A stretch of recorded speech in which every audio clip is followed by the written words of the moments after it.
Hey guys, what's up? And today, pupunta tayong kapehingahan. And chill ride muna tayo ngayon. And this is our first time na gamitin ng ating Vistrom sa C6. Sobrang smooth lang talaga ng ating Vistrom, no?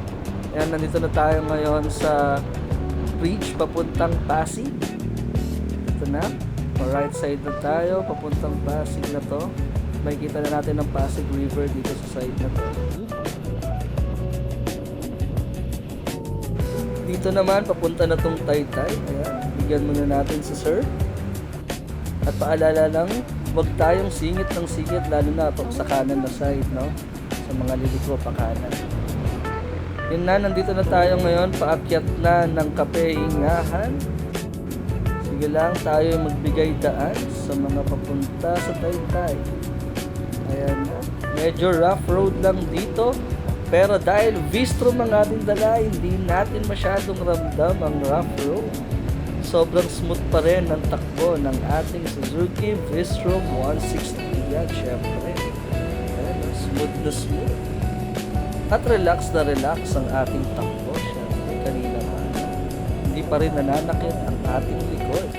At ngayon, nandito na tayo sa isa sa mga pinakamataas na part, papuntang Kapehingahan. Kitang-kita natin ang magandang view dito at mga kabahayan.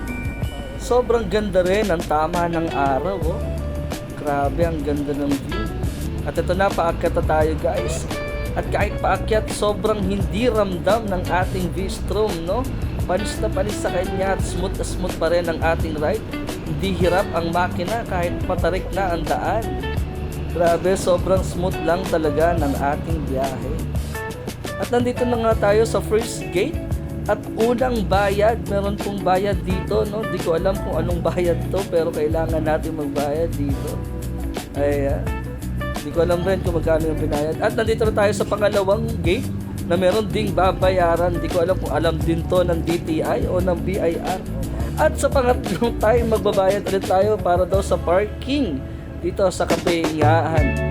Yan na, magpapark na tayo guys dito. Yan, marami na rin taong nandito. At first time ko nga palang makapunta rito ng maaga at liwanag pa. Usually kasi gabi kami lagi dito pumupunta. At ipapark lang natin saglit ang ating motor dito. At dahil dyan, bigyan muna natin ng magandang montage ang ating Vistrom.